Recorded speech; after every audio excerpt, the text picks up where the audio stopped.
మా ఇంట్లో దోశలు ఎలా పోసుకోవాలో చూసేద్దాం రండి. ఇదిగండి దోశ పిండి రాత్రి వేసి పెట్టుకున్నాను. మినపప్పు, కొంచెం పచ్చిపప్పు, 1 గ్లాసు మినపప్పుకి 2 గ్లాసులు పచ్చిపప్పు మినపప్పు పోసుకున్నాను. అదేనండి బియ్యం 2 గ్లాసులు, 1 గ్లాసు మినపప్పు. నెక్స్ట్ ఎన్ని ఒక గుప్పిడు సుమారు పచ్చిపప్పు వేసుకున్నాను. మినపప్పు గ్లాసు అయితే 2 గ్లాసులు వేసుకోవాలి. బియ్యం రేషన్ బియ్యం వేసుకోండి, బాగుంటాయి దోశలు, సాఫ్ట్గా వస్తాయి బాగా. అదండి తగినంత ఉప్పు వేసుకున్నాను. వాటర్ పోసుకున్నాం సరిపోయినన్ని.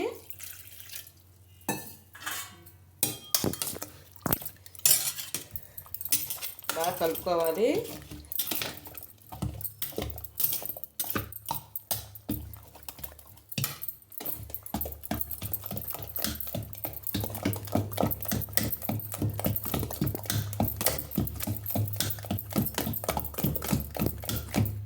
ఇదండి దోశల పిండి.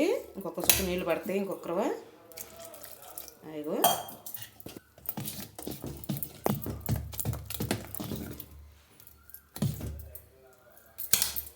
మనం దోశలు వేసుకోవటమేను. నెక్స్ట్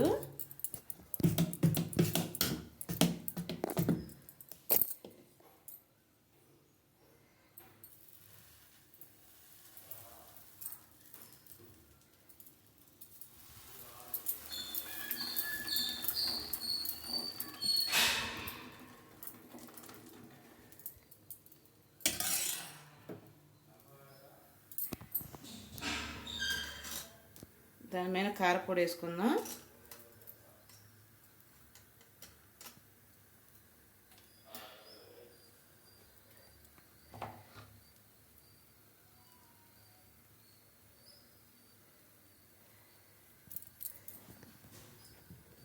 అది బాగా ఉడకనిద్దాము. దానితో చట్నీ, మేము ఎక్కువగా పల్లీల చట్నీ కాకుండా బొంబాయి చట్నీ బాగుంటుందని బొంబాయి చట్నీ చేసుకుంటాం మేము. ఎందుకండి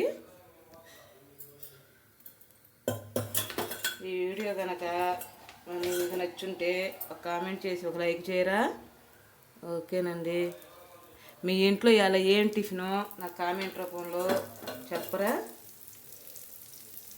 ఇట్లా ఆయిల్ వేసుకొని బాగా ఎర్ర కాలుసుకుందాం. లైట్గా వేసుకోండి, మరి ఆయిల్ ఎక్కువ వేసుకోవాకండి.